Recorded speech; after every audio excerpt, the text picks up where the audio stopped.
evening, ladies and gentlemen. Thank you so much for your time here, and I know I'm preceding a very interesting session after, so I'll make it quick. As been advised to me, then make it as fast as possible. I'll try my best. Today I wear two hats. Today I'm representing UNICEF, and we had somebody from UNICEF who couldn't make it, so I'm going to present a presentation which they would have done so, and my second hat today would be as an IAA representative.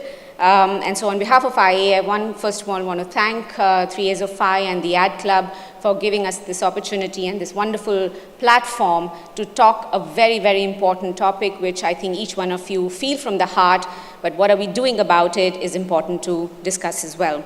So very quickly, gender socialization begins, or even better, or even before birth, and continues throughout childhood and intensifies during adolescence. While socialization affects both girls and boys, and harmful aspects of it most often leads to disadvantages for girls and women. These disadvantages manifest in deep and concrete ways, giving women and girls lesser power, less control over life choices, fewer skills for employment, fewer resources and less control over those resources that double the burden of paid and unpaid care work, etc. Simultaneously, gender socialization encourages boys to participate in risky and more aggressive behaviors, example, conflicting with the law, substance abuse, physical violence, dropping out of school, etc. Fathers miss out on the positive and the challenging aspects and providing care. Socialization happens at home, at school, among friends and other social groups, in places of worship, and through advertising and media at any social ecological scale. These include individuals, whether it's parents, teachers, caregivers, faith leaders, sports coaches, etc., and institutions, homes, schools, clubs, etc. Programmatic responses must also involve a variety of agents of socialization. Advertising plays a significant role in shaping and reinforcing gender norms and roles. We all believe in that, and we've seen how it impacts our society at large. So, about 2 years ago, IAA partnered with UNICEF and the Gina Davis Institute, Gina Davis Institute of Gender and Media, where we conducted a survey of about 1,000 most popularly viewed ads and analyzed about 3,500 visually prominent speaking and non-speaking characters to come up with what we believe has been the outcome of that study. So it was a very in-depth study, though I must add it was done about a couple of years ago. So what you see today is maybe things have moved in the last 2 to 3 years, but considering that this study was done after 20, 30 years of our industry, the fact is that things are moving, but maybe not as fast as we would like. The bottom line of the evidence showed us that women and men are almost as likely to appear in ads. So that's the good part, that while women dominate the screen, and almost all ads pass the C-Jane test. The C-Jane test is an ad wherein the advert, there is a woman in the creative. So that was the good outcome of it. So there are enough women in the advertising. And when you look at the screen and the speaking time, it's not so bad either. There is female characters are dominating the screens, which is a good part, which is great. And even when you look at the global comparison, it doesn't look so bad. We're not so bad when it comes to the global comparison in terms of women being seen in advertising. And when you look at the C-Jane test, that too was not so bad. There are a lot of women in advertising, which means that representation of women in advertising exists, which is the good part. But then the research started showing us very interesting findings. It started to throw up really critical and important nuances, where the women are underrepresented and overrepresented.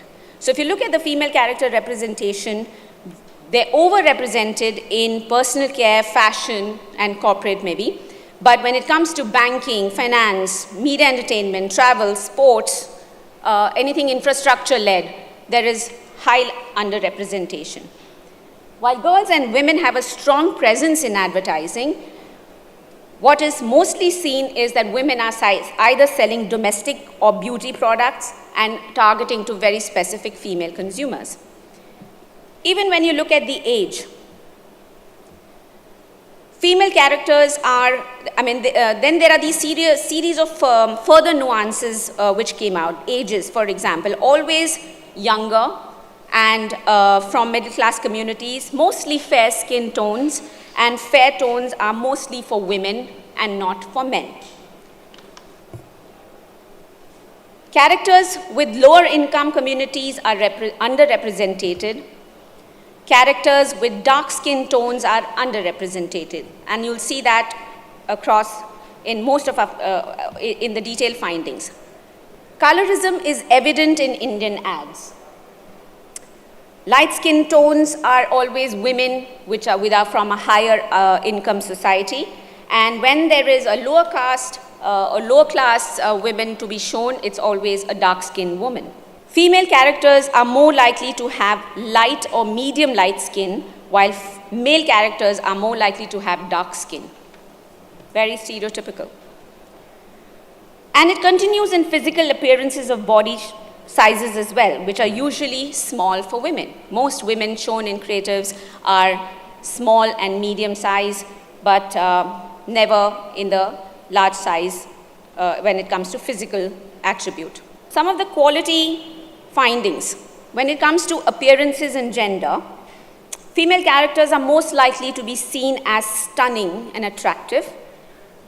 They're better than average looking. Very rarely do you find women not so average looking. Upper class female characters are more likely to be shown as stunning and better than average looking. Again, highlighting the stereotypical aspect of our communication. Female characters with light skin tones are more likely to be shown as stunning or better than average looking. And of course, then there are a number of other such parameters like sexualization, the roles women are playing, seen playing, or the occupations they are shown in, whether they are in leadership situations, if they make enough decisions. So there's 6 times likely that women are shown with revealing clothing, 5 times more likely to be sexually objectified, and to be 4 times likely to be shown as nude. I'll just straight get to the last point, which is interventions for what we believe the content creators can do. There are some things on the slide, but I'd just like to say a few things. So it was through these engagement with UNICEF that we realized that how much influence of all kinds media formats have on children and young people, and how this influence starts at a young age. When a girl watches an ad over a period of time, it influences her, and she thinks that how she should look, behave, think, and be. Or even if she watches a movie, it would influence. Of course, there are many other influences, but this is key. If this is so, then it is very important to understand, though through solid evidence, that we are existing roles, wherein the existing roles of girls and women in advertising and how they could influence children and young people. So UNICEF and Gina Davis and IA found this an opportunity to bring this conversation to the table. So this is a small step in that direction, and more on that if you want this data, happy to share that with you. But now I'll get back to the panel to have this conversation with this wonderful panel. Thank you. Okay, so thank you, lady and gentlemen, for being on this panel. So I think the first question to you, Anu, representing the media agencies and the agency fraternity at large. So the media environment, as you know, is changing. Okay, we know that there's a lot of unconventional advertising and also movies which are led by women. And that's all good. But how do you think the advertising industry is evolving, and what is it that the industry is doing to address this, the stereotypical or the gender representation of women in advertising? So I think the industry has progressed. I mean, I'm talking about it as being part of the industry over now 28 years.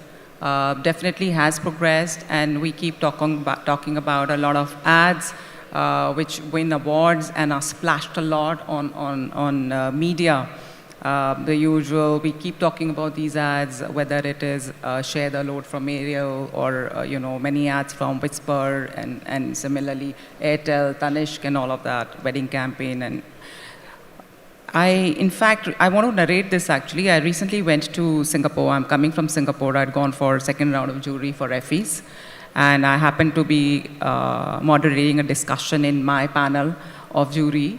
And there was this ad from India, which was, I think, yet again a women empowerment ad. And it sort of became a little discussion around the jury, which was representing many regions and many sort of backgrounds, saying that, oh, I'm finding, yesterday I was in another session, and there also there was this women empowerment ad.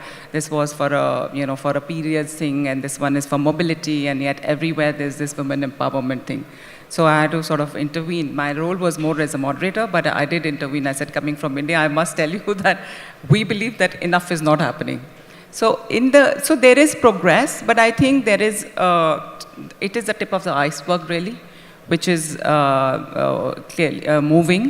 At agencies, I think across networks there is a lot of sensitization, whether it is bias training, whether it is even in going through all the work and seeing whether it is progressive enough. So the needle on how progressive your work is, awareness around it, education around it, is happening constantly. But clearly your data shows that we are not moving the needle enough.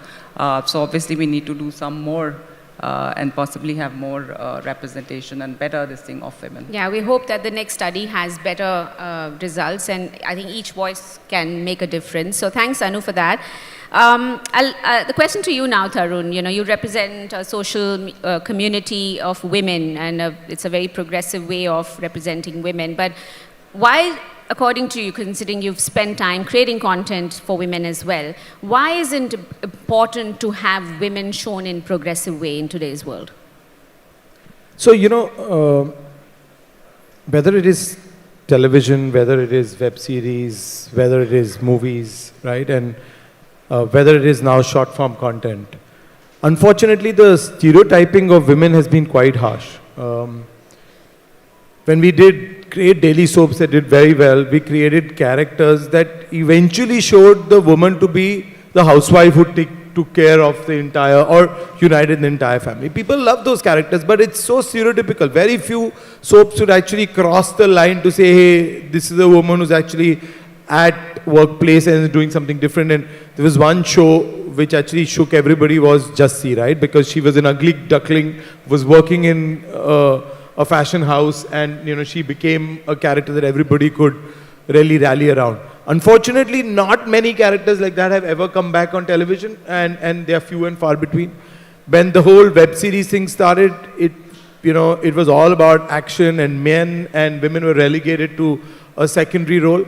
And then, when we were building out Koto, which is a social community app for women, we did a lot of research around what's happening on short form.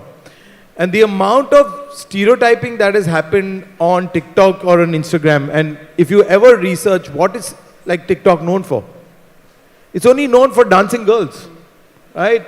And known for some comedy by women and men, but that's how, badly we've stereotyped people into the short form video game. And pertinent, relevant conversations are really almost ignored or seen not cool on most platforms, whether it is TV, whether it is web, whether it is the digital media. And unfortunately, not enough gets done even in a new age of technology around it. Because there are so few women in STEM. There are such few women leaders right up with the tech companies who think of women products.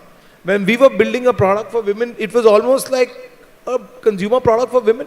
I was like, the US and the Valley has built so many great technology products. Why didn't anybody ever think of building a product for women? Because the whole white and male is a great combination that runs Silicon Valley, and now brown, but unfortunately not women. Moving my question to you, Kailash, I think considering you're representing the media, and a critical part of the influence comes for what the content gets created. While this report is all about advertising, but we do also know the objectification of women and how they get represented in content. What, according to you, should media owners and content creators be doing to address this? Megha, I came across some very interesting finding while I was studying about this topic. In today's age, where we are so data-driven, machine learning, data analytics, artificial intelligence, AI, AR, VR, 37% of the women globally do not have access to internet. And this is a cause of concern, And as a sub-product of this is what happening is, which even the United Nations has shared in its Women Gender Snapshot, several low to middle income countries, they are losing annually $1 trillion in GDP because women are excluded from the digital world. Now, digital world could mean anything. It could be digital technology, digital media, I mean, any part of the digital world. So, I mean, when I read these statistics, and if empirical data is to go by, it is really shocking, and the need actually arises that we create some systematic approaches where bringing women under the ambit of technology will actually lead to more creative solutions. Now, there are some very simple approaches that you can follow. It is about enabling the women to access certain digital products and services or technological products. Might as well you link them with digital banking, and the report which was shared by you, which showed that they are highly underrepresented in banking and finance. And the third most important, which I feel, is that you could empower women with digital skill sets, which will make them for future ready. You know, they have the power to make meaningful careers in media, in content, in advertising, and at the same time, but what we need to do as a society is to approach it as a more holistic growth. If we do not do that, then naturally the gender bias will be there. Very quickly to you, Anand, any personal moment where you feel that you've where you felt that women representation in media is not right? Namaste to everybody.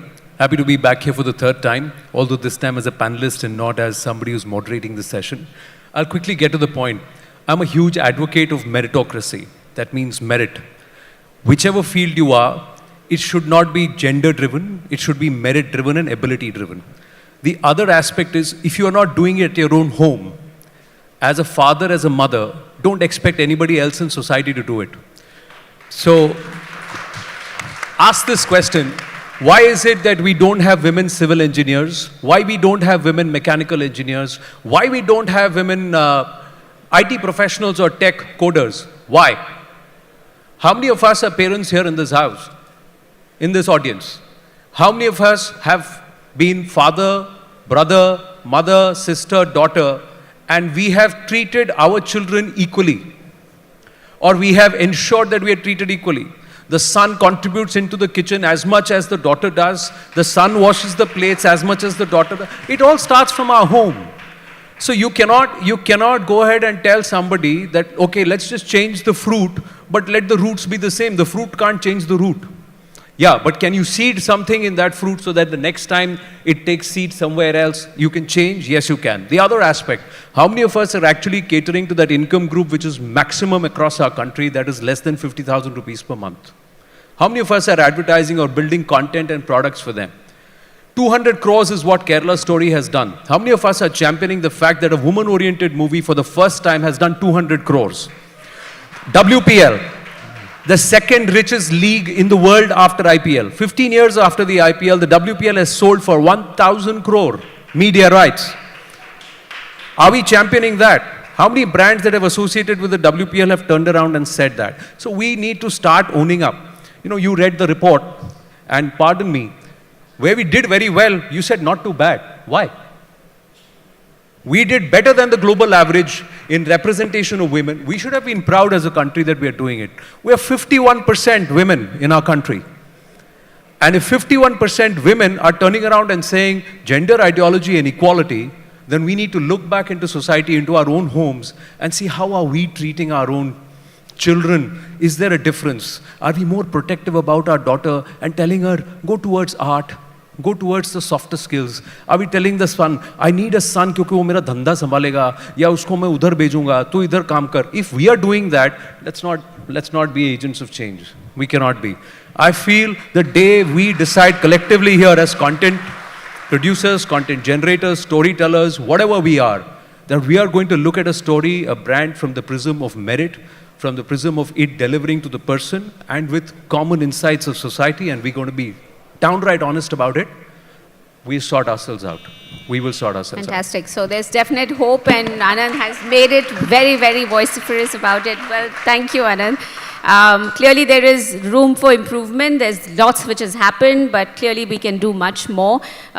One is to say, one is to do. Some of us are being representatives and make the change happening at home, but there's a 1.4 billion country we have to reach out to for make that change happen. And each one of you in this room can play that part of how you represent women or men for that matter in any form of creativity you put out there, whether it is 30 seconds or 3 hours. And I think that's an important part. One thing I'll just wind up by saying that this study, of course, was a start point. We will follow up with another study, but what we want to do also is reach out to each of you and your agencies and your and clients to have those interactions, to bring in those conversations. We've had some fantastic support from Leo Burnett, from Havas, and really believe that that change can happen from home. And to Anand's point, for you, your home is your agency as well and your clients, and we do hope that you can make that difference. The final 20 seconds to the lady who's the MC and who said gender bias, why is there no man?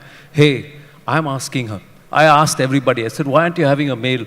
So they said, when the woman is doing such a fantastic job, why do we need a man? So that's not bias, that's preference. You're doing a damn good job, so pat yourself on the back. Thank you, thank you. Thank you, everyone. Thanks for listening in. Thank you, wonderful panelists, for a wonderful conversation. Thank you.